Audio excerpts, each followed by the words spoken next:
Para começar, você ainda mora naquela mansão do Jardim Botânico? Sim, eu moro naquela minha casa que eu construí há 40 anos atrás. Muita gente disse logo depois que a tormenta começou que o Ike teria ficado pobre, teria perdido tudo. Não parece ser bem assim, morando naquela casa tão poderosa, né? Na verdade, o meu verdadeiro patrimônio está na minha cabeça, né? Então, se você vende ideias, olha, pobre relativo, né? Muito relativo. Eu sou um cara modesto, eu sou de família de classe média, então, óbvio, eu moro numa casa bacana, muito, muito bonita, mas é um patrimônio que eu construí lá com criação, com os negócios que eu criei enfim, a vida do dia a dia. Eu não sou um cara de badalar. Você raramente me vê em festas, ou na verdade nunca me viu em festas. Se eu sair, vou dar um exemplo, se eu sair em 10 festas em 10 anos, é muito. Então, sabe, você pode ter uma vida bem modesta. Eu gosto mesmo de trabalhar. E trabalho vir no meu escritório e para casa. E é isso. Tenho um filho pequeno, que me dá muita alegria. É isso.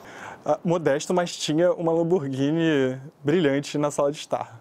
Mas essa Lamborghini já estava bloqueada há muito tempo. Eu só estava lá como fiel depositário, né? Então, não podia usar. Doeu ver essa Lamborghini indo embora, não? Não. De novo, são bens materiais que não me apegam a isso, não. Né? Até pela maneira que eu consertei as minhas empresas, eu não me importei de abrir mão do meu patrimônio para resolver com credores e deixar os projetos, na verdade, legados, continuarem, né? E esse desprendimento da riqueza, em vez de brigar na justiça, eu preferi abrir mão e vender meus ativos muito barato para novos sócios que assumiram todas as obrigações e colocaram esses maravilhosos projetos em produção. Você vai se surpreender se eu disser para você que, na verdade, hoje as empresas empregam mais que antes. Então, ao contrário das empreiteiras que demitiram, né, dezenas de mil trabalhadores, eu não. Os meus projetos continuaram. A minha empresa de petróleo foi a única que realmente foi mega reduzida, mas ela foi sempre um investimento de alto risco. Eu achei que eu podia ganhar muito com ela, né? E, na verdade, esses projetos de petróleo têm esse lado de alto risco, né? Inclusive, é importante sempre frisar que investimentos dessa natureza é a natureza que arbitra você de uma certa maneira, né? Então, a nossa perspectiva era uma, e quando a gente esperava os resultados, eles foram, enfim, 1/3 do que se esperava, ou menos, e isso causou, na verdade, o efeito dominó em todas as outras empresas que a gente tinha, e que me forçaram, como eu falei, a vendê-las baratas, mas eu não deixei nenhuma delas morrer, tá? O que o Ike está fazendo agora, além de tuitar em caixa alta no Twitter e bater papo com a molecada por lá? Caixa alta é meu pai, na idade mais avançada, tinha dificuldade de ler a letra pequena, né? Então eu achava importante escrever assim e me habituei. Eu acho que a gente tem que ter a liberdade de escrever como acha certo, né? Então eu escrevo em caixa alta. Entendi. Em relação aos unicórnios, eu voltei para a minha origem, que é mineração, né? Onde eu construí 12 minas no Brasil, no Chile, nos Estados Unidos, no Canadá, e onde eu sempre tive sucesso. Então, estou voltando para a área de mineração, né? Ouro, enfim, fertilizantes e outros, e também na área de nanotecnologia. Nanotecnologia na área química e nanotecnologia na área de materiais, onde está o grafeno e a hidroxapatita. Então, essas áreas, esses são unicórnios. De novo, unicórnios são aqueles que têm o potencial de rapidamente valerem $1 bilhão. E o meu negócio, essencialmente, é vender minha expertise para esses negócios, e com resultado eu tenho um clawback, eu tenho uma maneira de ganhar um percentual grande desses ativos pelo desenho. Enfim, muita gente tem ativos e não sabe polir eles, né? Porque você pode olhar um diamante ou um monte de diamantes assim numa mesa, e o cara vai te dar um preço por aquilo, mas eventualmente tem uma pedra ali que vale 10 vezes o preço, né? Então eu sei identificar e engenheirar esses projetos, especialmente na área mineral. Houve um hiato, né? Você ficou um tempo fora dos holofotes, mais sumido. O que um homem que teve uma queda tão grande, a gente falou em 30 e tantos bilhões de dólares, tem a ensinar a essa nova geração que está curiosa em te ouvir em redes sociais ou nesses eventos todos? Olha, eu fiquei 5 anos aí hibernando para resolver esses mega problemas, né? Você resolver, na verdade, 25 bilhões de dólares em dívidas e reestruturar tudo isso de uma maneira que os projetos ficassem em pé, para mim, de novo, foi um orgulho e muito trabalho. Então, não tinha muito o que se falar, né, nessa fase. Em paralelo, obviamente, eu comecei a cultivar esses novos unicórnios. E o que eu tenho a dizer para os jovens é o seguinte, olha, se você tem boas ideias, sonhos, obstinação é uma parte fundamental disso, né? Mas também não aquela obstinação boba, você gaste até 10% do seu capital eventual para estudar profundamente o assunto que o negócio que você está pretendendo fazer, né? Faça uma pesquisa de mercado, se você está, sei lá, abrindo uma padaria, uma franquia, e não entra assim no oba-oba. Eu vejo muito que muita gente acha que a ideia dele foi espetacular, que o produto que ele vai produzir, seja numa padaria, um pão, é o melhor pão da praça. Tenha a humildade de fazer um estudo no seu ao redor, né? O que eu chamo aí meu método 360 graus de você estudar os assuntos. Então você tem que ser bom na engenharia de pessoas, na engenharia jurídica, pelo jurídico, né? A papelada tem que estar toda em ordem. Não adianta você abrir uma padaria se sua licença não está ok, se você não tem a licença do bombeiro. Engenharia de pessoas, você tem que escolher as pessoas certas. Esse talvez um ponto que eu alertei lá em Curitiba, na palestra, foi que eu não tinha bola de cristal para avaliar desonestidade de pessoas, né, com falta de caráter. Isso aí hoje, isso me força hoje a ficar mais próximo de todos os negócios e realmente analisar pessoa por pessoa. Eu acho que isso bate muito empresário que está começando, porque você tem que escolher ou o sócio certo ou seus colaboradores certos. Isso é essencial. E o que eu chamo no meu método 360 graus de engenharia de pessoas, né? Autoavaliação. Em que o Ike mudou lá da pujança do início dos anos 2000 para cá, depois dessa transformação toda? O que você aprendeu se aprendeu alguma coisa naqueles 3 meses em Bangu? Em que você é diferente hoje? Olha, primeiro que aquela frase estúpida de eu quero ser o mais rico do mundo, para mim eu quero ser o mais generoso, se existe isso, tá? Quero participar aí, ser um cidadão que consiga ajudar a comunidade mais ainda. Segundo, aprendi lá em Bangu que tem muita gente que vai para lá, jovens, que não são ressocializados. Isso para mim é gravíssimo. Você já deve ouvir isso também, enfim, a mídia fala muito disso também, né? Outro dia eu acho que eu vi um negócio do Varela, né? Daquele médico, que era médico em presídios também, né? Lá no Carandiru. Do Carandiru, né? Ele obviamente falou com muita propriedade sobre isso também, mas a gente tem que fazer algo para não deixar esses jovens ficarem lá dentro e serem aí aliciados para facções e tudo mais. Isso realmente não pode acontecer. Eu não sei, eu vou tentar bolar fórmulas aí, assim que eu, enfim, começar a gerar riqueza de novo, numa escala para poder mudar esse quadro. Não sei direito ainda, mas aprendi isso, que ali acontecem injustiças que, um pouco pegando o que você falou, né? A gente tem que entender que aquele jovem eventualmente virou um avião e carregou, né, transportou não sei o que e foi pego no transporte e está ali por um tempo que não deveria. Então, não sei direito se é a liberação disso, não sei. Eu teria que estudar. Você considera a legalização das drogas um caminho para isso? Olha, se estão fazendo no mundo e está funcionando, eu não sou estudioso nessa área. Eu não queria opinar muito nisso não, porque vão usar isso de alguma maneira. Então eu não quero opinar não, porque eu não sou expert na área. Tá. Mas eu sinto que a criminalização do jeito que porque quem consome é na Zona Sul, né? Eu por acaso não consumo, não faz parte da minha vida, mas a Zona Sul consome e quem paga o pato na hora do embate, né? são as comunidades mais carentes. Então tem um erro aí, né? Não é isso possível. Você aprendeu em Bangu, que isso é interessante.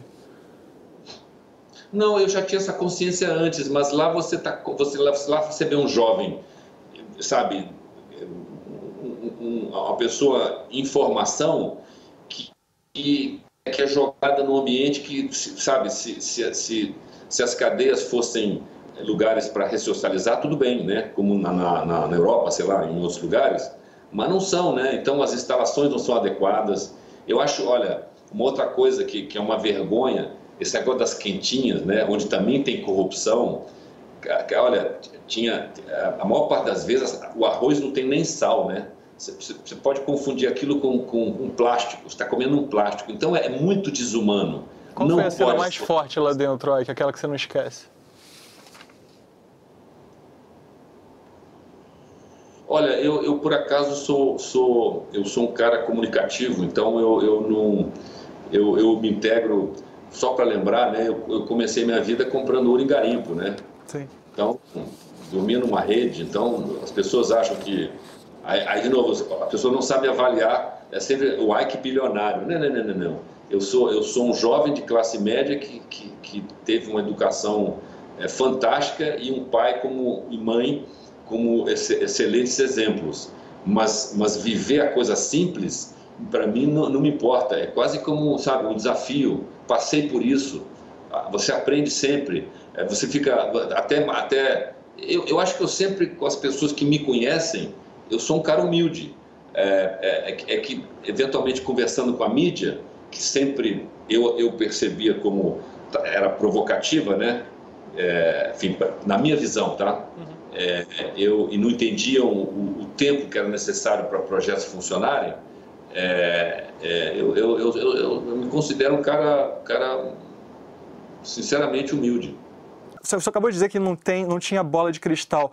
Esse é o mesmo argumento que muitos corruptos usam, esse é o argumento mais frequente que surge em casos de corrupção. Como é que você quer que a gente acredite que você, esse homem 360, como você mesmo se apresenta, não saberia? De novo, acabei de falar, você não tem a bola de cristal para saber o que, numa empresa que tem 20 mil funcionários, você não sabe o que todo mundo está fazendo, número um. Talvez mais importante que tudo, eu passei um vídeo lá no evento lá de Santa Catarina, em Florianópolis, sobre a gravação onde o réu confesso Cabral diz com clareza que com Ike Batista não teve toma lá da cá. Então, para mim, sabe, nunca teve, sabe, essencialmente por quê? Os meus projetos começaram sempre, eu não tinha nada.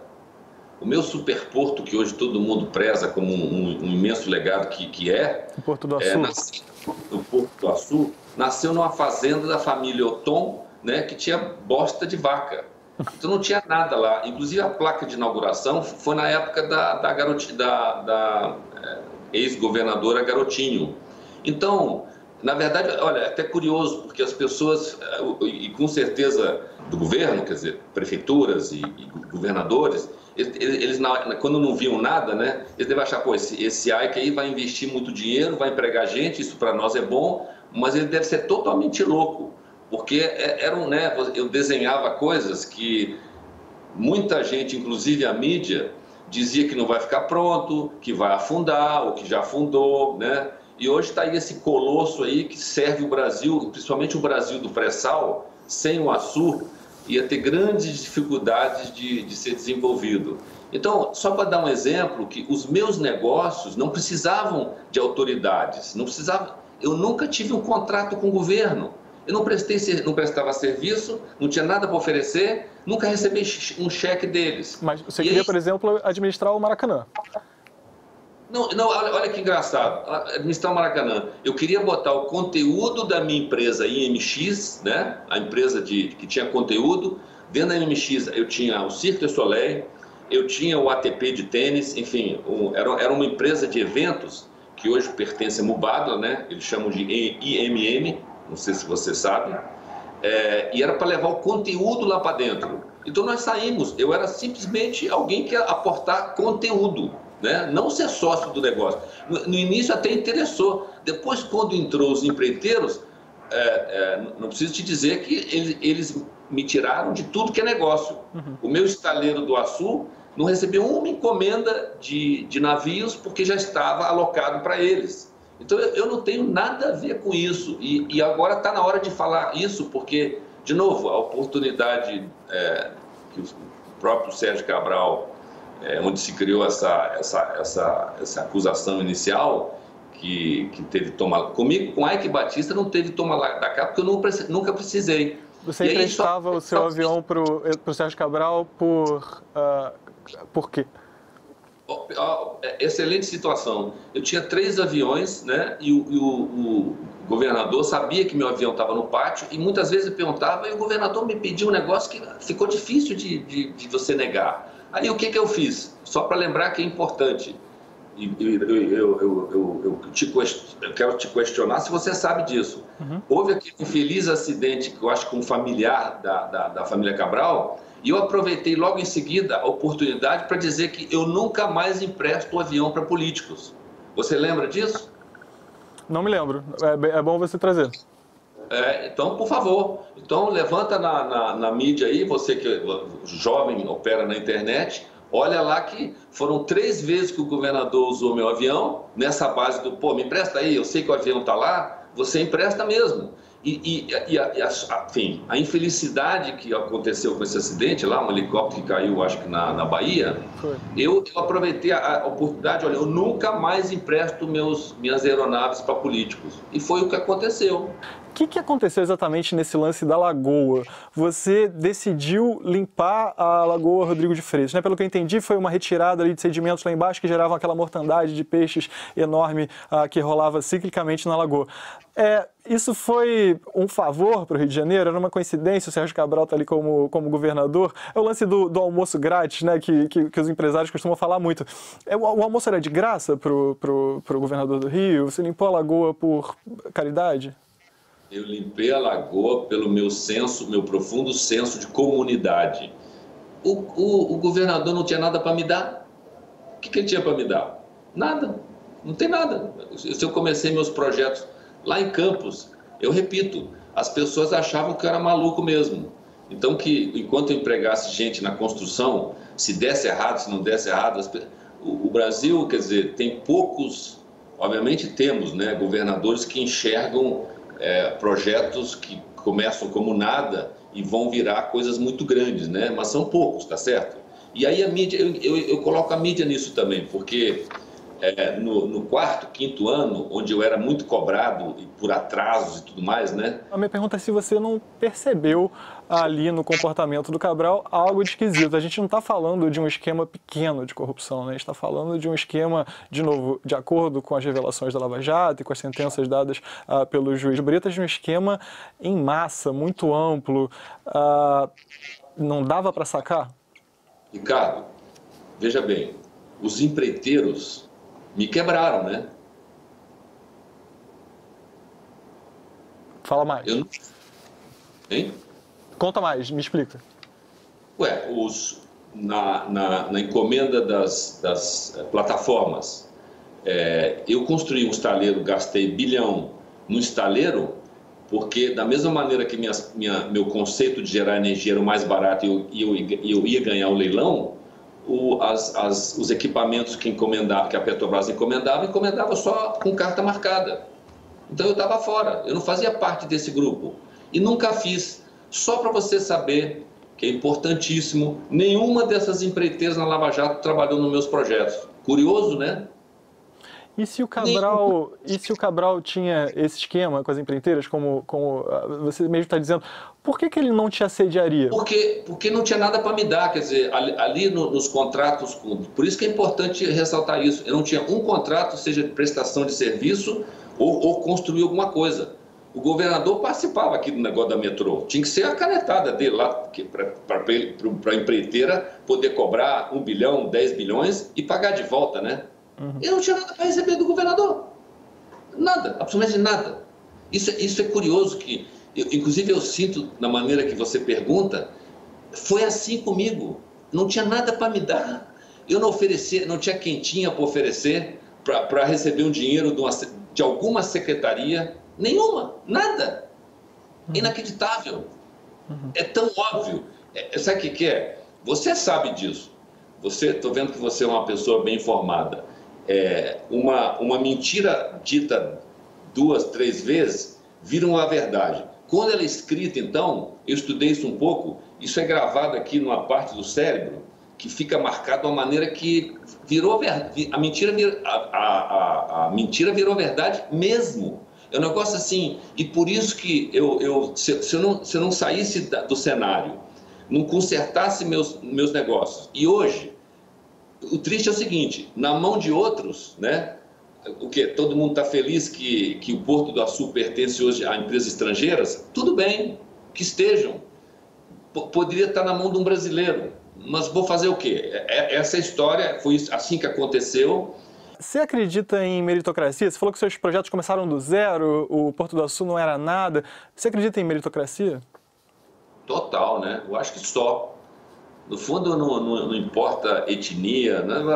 Se você tem um mérito, se eu for um cara que trabalha mais, que tem boas ideias e consegue colocá-las em prática, né? Eu acho que na China é assim, na maior parte do mundo, né? Nos Estados Unidos é assim. Eu acho que no Brasil, olha, se você pegar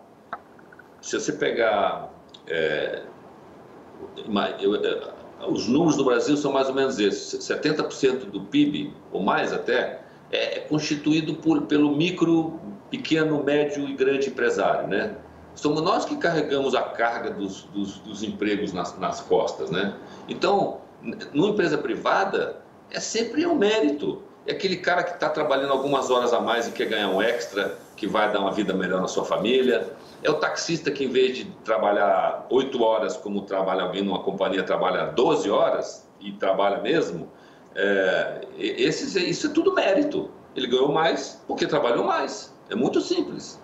É tão simples assim. Eu estou aqui imaginando o garoto do Morro Dona Marta, ali perto da sua casa, perto de onde estudaram os seus filhos. Para ele, a trajetória é tão simples quanto o que você descreve. O seu mérito é tão facilmente alcançado para alguém que não nasceu numa família de descobridores de ouro, como é o seu caso? Não, lógico, poxa, cada um nasceu no berço que nasceu, e você tem razão. O Brasil é um dos países com maior desigualdade econômica do planeta, né? Que é triste a gente pensar nisso.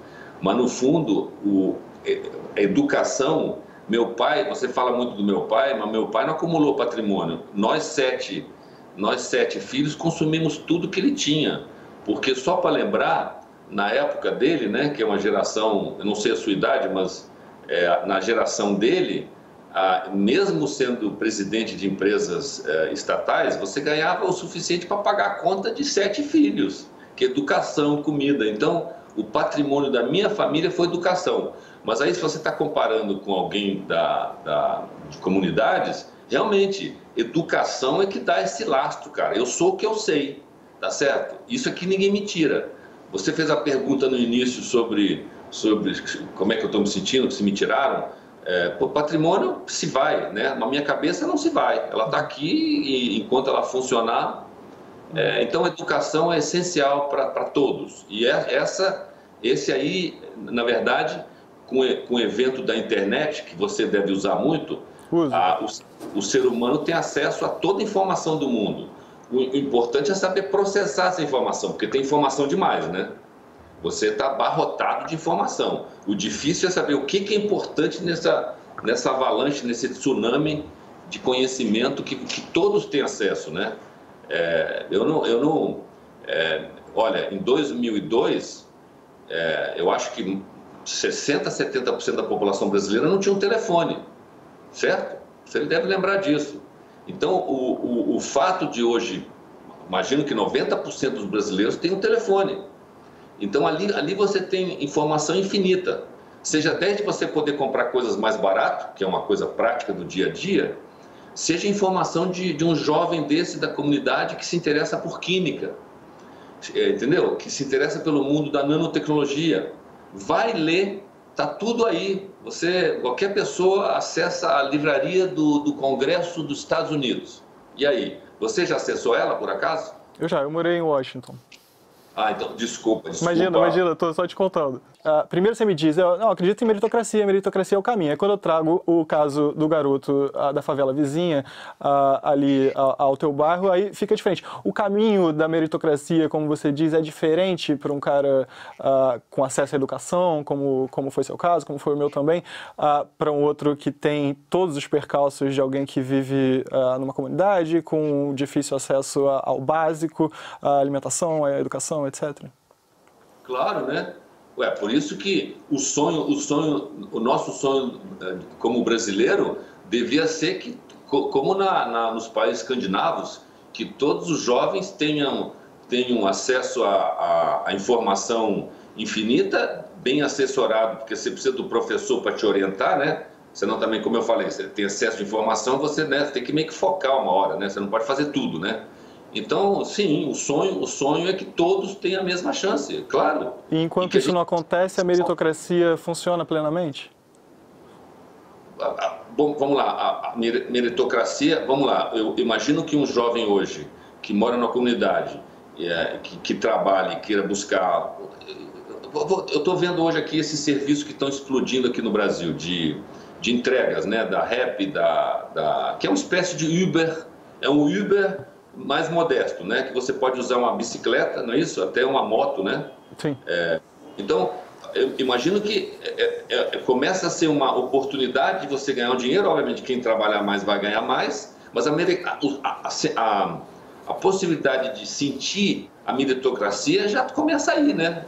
Você sabe que há mais de 10 anos atrás, você não tinha crédito para comprar uma moto, né? Hoje, olha, se eu não me engano, com R$200 você paga uma cota da compra de uma motocicleta. Então, sabe, tem que ter mais disso, né? Muito mais disso. E o objetivo, na essência, para o futuro é que a gente seja um país mais igual. Eu sempre disse, ser um pavão no meio da comunidade em volta que é miserável, não tem graça nenhuma. Não tem graça nenhuma. Eu aprendi com minha mãe, e aí eu quero abordar o seguinte, a gente nunca fala isso, mas eu investi do meu dinheiro, eu investi mais de R$500 milhões em várias coisas sociais, desde o hospital de criança, orgulho que já fizemos mais de 15 mil operações de coração em crianças aqui no Hospital Yuta Batista, não sei se você conhece, etc, etc. E, então, dar de volta para a comunidade foi algo que minha mãe de 7, ensinou aos 7 filhos. Então, eu acho que esse... Yuta Batista, sua mãe, alemã? Yuta, J-U-T-T-A, Yuta Batista. Hospital de Criança Yuta Batista, aqui em Botafogo. Sim, sim. Procardíaco, né? Então, eu acho isso, cara. A gente tem que devolver para a sociedade. Isso aí o brasileiro ainda tem que... Eu conheço muitos brasileiros numa certa classe social, acham que a meta é morar em Miami, em Portugal, né? Eu não tô de passagem aqui. Se eu fico 97% do meu tempo no Brasil, é porque eu adoro isso aqui. E a maior parte dos empresários vive assim também. Só que acha que aqui está de passagem. Eu não estou de passagem. Eu espero que você também não. Você, falando em passagem, você está com seu passaporte, aí que você pode viajar? Não, eu posso viajar, eu tenho que pedir autorização para viajar. Aí eu poderia. Entendi. Como eu falei, eu adoro o Brasil, então... Você falou essa coisa do brasileiro e como o brasileiro deixa para o gari. O que falta, na sua opinião, no brasileiro para que o Brasil melhore? Educação, educação, educação. Muito de casa, né? De casa, com 62 anos, você começa a estudar o ser humano, né? E você vê o seguinte... Caráter tem que vir de casa. É de casa que os pais e as mães colocam aquela semente de que, olha, tirar isso aqui não é seu. Isso vem de casa. Enfim, então, educação e até dos pais, né? Quer dizer, não sei quanto tempo vai demorar isso para o Brasil mudar como um todo, mas é isso que eu acredito. em torno de você existe uma imagem muito forte do cara que transforma dinheiro em muito dinheiro, né? Aquele cara que transforma um investimento talvez modesto ou comum num unicórnio bilionário, como você está contando aí. Que você me dá 5 dicas pro cara que não está bem longe disso, para o dono da padoca ou para o cara que está se formando agora na universidade, 5 dicas para ele seguir teu caminho e aparecer com uma Lamborghini na sala se ele quiser. Olha, escolhe outro carro. Você está traumatizado, não? Você gosta de Lamborghini, por acaso? Não, na verdade não. Eu acho que talvez aquela tenha sido a primeira que eu vi no Google. A primeira que você viu? Ué. Eu não sou muito de carro, não.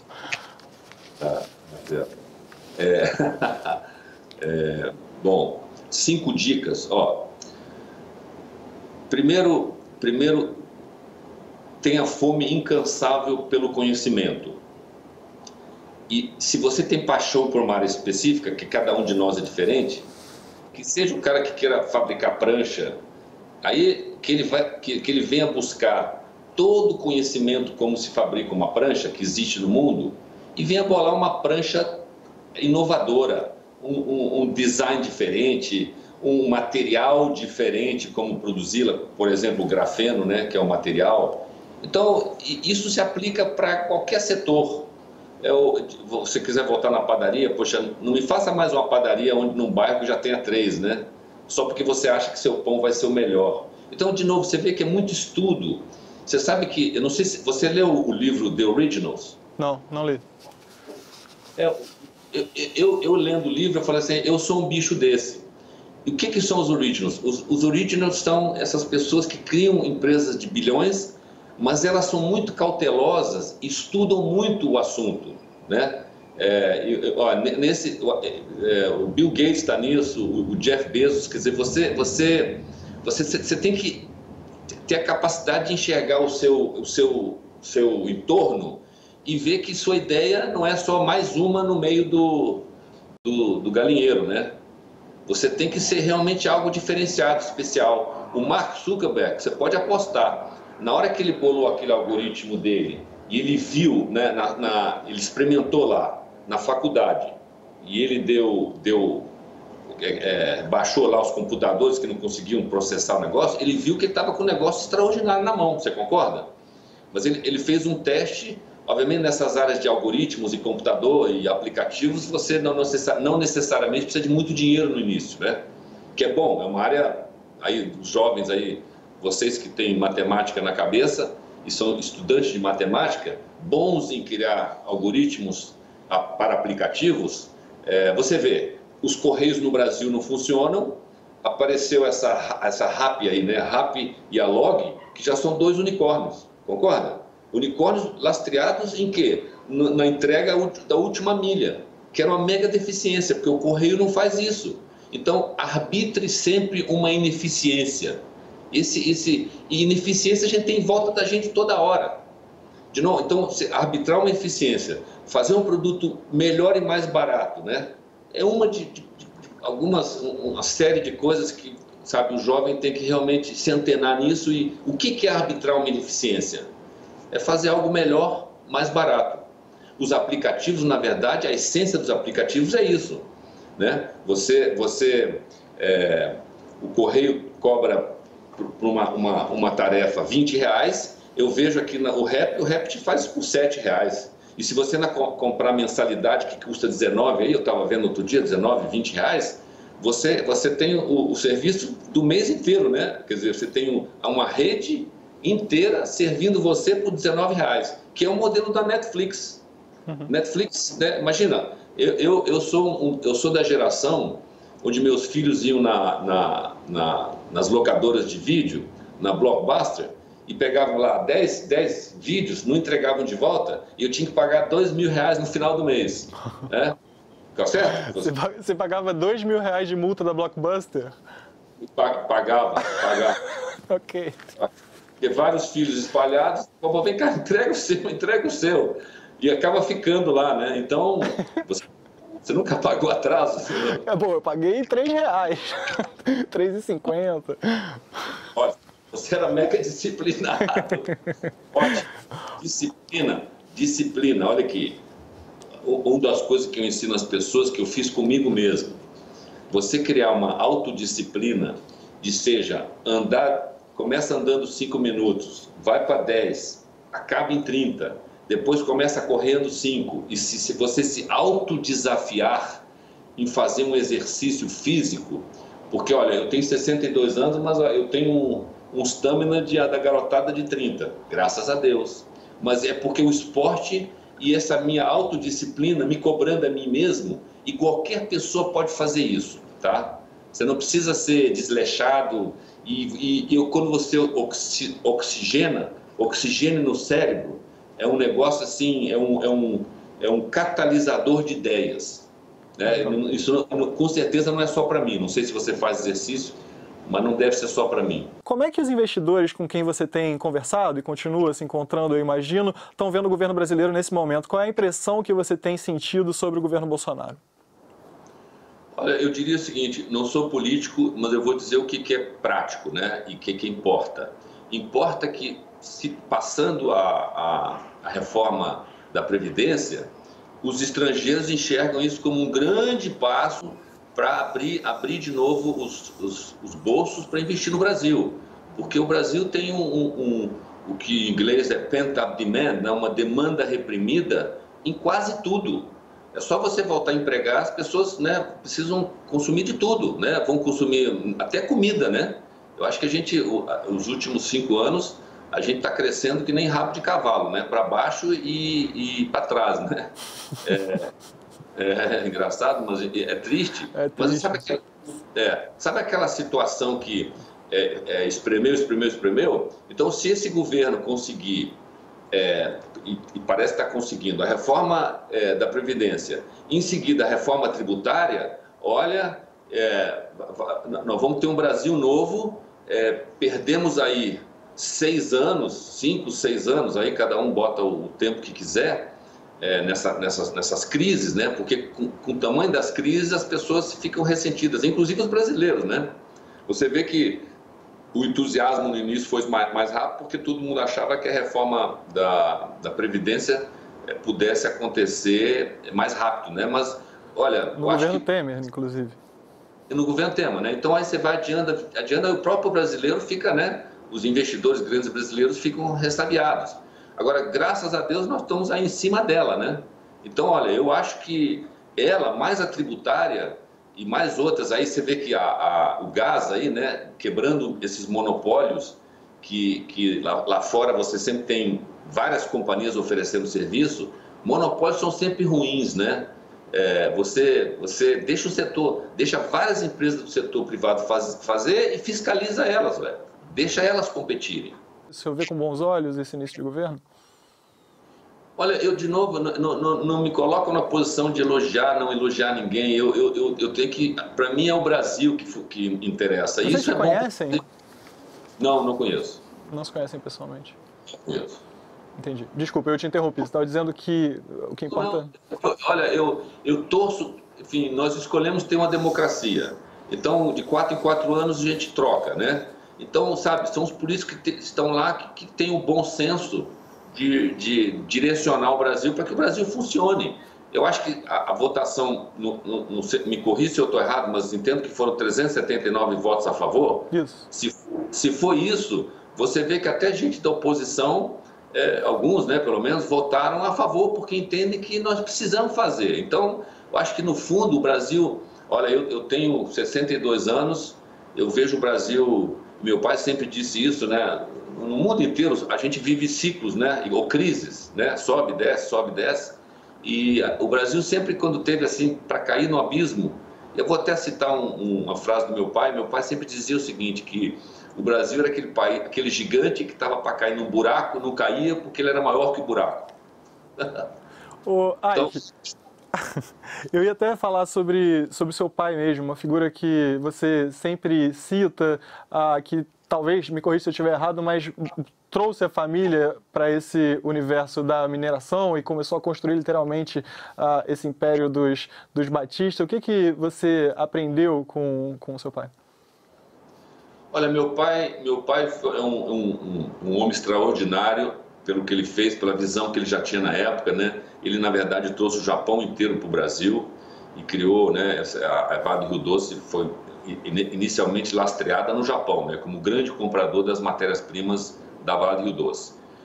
Ele me ensinou a pensar grande, né? E eu sou um de 7 filhos, então ninguém beneficiou ninguém nada. E como ele foi sempre um funcionário de empresas, né, públicas ou privadas, né, mais públicas, ele nunca entendeu o conceito de risco que eu me expus, né?